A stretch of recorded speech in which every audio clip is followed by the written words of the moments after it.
Office কলিগদের সাথে ৫ minute বসে একসাথে চা খাওয়ার আড্ডার টাইমটাই অনেক আনন্দময়। আর এটা যদি হয় পুরো একদিন ব্যাপী, তাহলে কেমন অনুভূতি হয় সেটা বলার অপেক্ষা রাখে না। সবাই একসাথে আনন্দ ভাগাভাগির জন্য। আবার সেটা যদি হয় নদীপথে পিকনিক, তাহলে কেমন হয়? আজকে এই ব্লগে থাকছে একদিনের পিকনিকের পুরো আয়োজন। Hello everyone, welcome to Atlas hobby blog. আজকের ব্লগটি হচ্ছে আমাদের অফিসের কলিগদের নিয়ে একদিনের পিকনিকের আয়োজন। দীর্ঘদিনের প্ল্যান ছিল আমরা একটি পিকনিক আয়োজন করব। ফাইনালি সেই দিনটি আজকে। তো আমরা 1 থেকে 2 দিন আগেই প্রিপারেশন নিয়ে গিয়েছিলাম যে কিভাবে কি করা যায়। তো ফাইনালি আজকে সেই দিনটি চলে আসলো। তাই সবাই কাজে ব্যস্ত। আমরা সবাই নৌকার ভিতরে কাজ করছি যার যেমনে। সবাই এক এক জায়গায় এক একভাবে সবাই কাজ করছে। ফাইনালি আমরা চলে আসলাম সাইটনল। আর সাইটনল আসার পরেই আমাদের নৌকা থেকে সকল সামগ্রী নিচে নামানোর জন্য প্রস্তুত। আর অনেক সময় হয়ে গেছিল যেহেতু শুক্রবার ছিল। এটা এখন বর্তমানে আমরা আছি সাইটনল নদীর তীরে। আর এখানে পর্যটকদের জন্য যারা পিকনিকে আসবে তাদের জন্য খুবই সুন্দর একটি ব্যবস্থা আছে বসার জন্য এবং রান্নাবান্না করার জন্য। খুবই সুন্দর একটি স্পট। আর যেহেতু অনেক সময় হয়ে গেছে তাই আমরা খাসিটাকে জবাই করে দিই এবং খাসিটা জবাই করে সবাই সবার মতো করে খুব দ্রুত করে কাজ চালিয়ে দিই। কেননা হচ্ছে শুক্রবার দিন, তাই আমরা ফাইনালি সবাই তাড়াতাড়ি করে কাজটা শেষ করে যেন জুম্মার নামাজ পড়তে পারি, সেই জন্য দ্রুত সবাই কাজ করছি।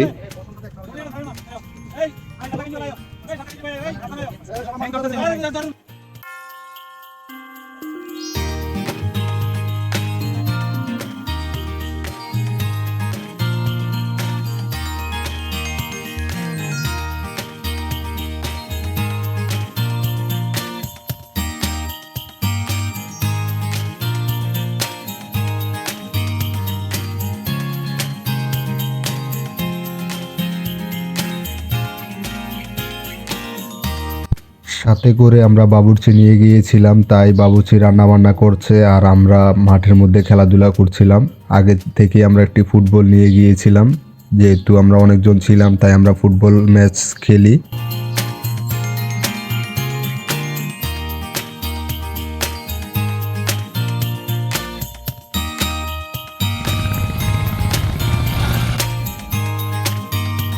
রান্না বান্না প্রায় শেষের দিকে, তখনই আমরা চলে আসি কয়েকজন, এসে একটু ভিডিওতে নিজেকে তুলে ধরি।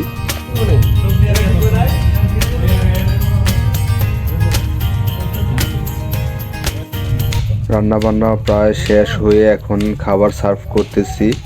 আর খাবারের আগে সব সালাদগুলো কেটে তৈরি করছি।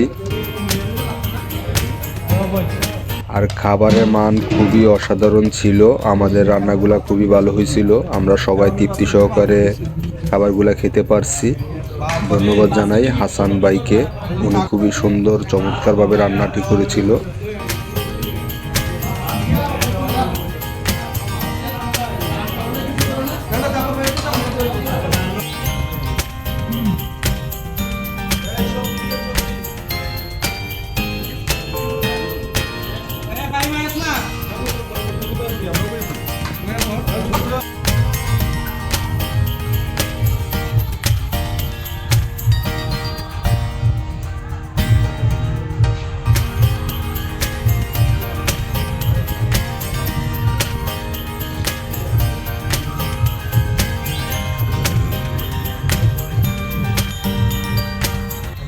রেস্ট শেষ করে আমরা সবাই চলে আসি কালীপুর বাজারে এসে সবাই চার আড্ডা দিই।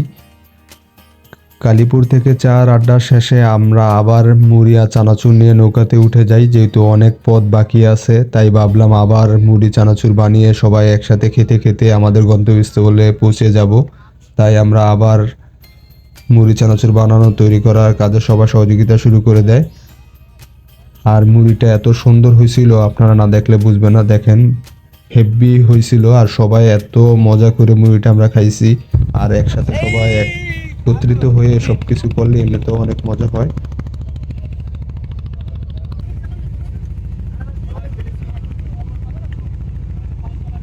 আজকের ব্লগটি এ পর্যন্তই। সবাই ভালো লাগলে অবশ্যই একটি লাইক কমেন্ট শেয়ার করে দিবেন।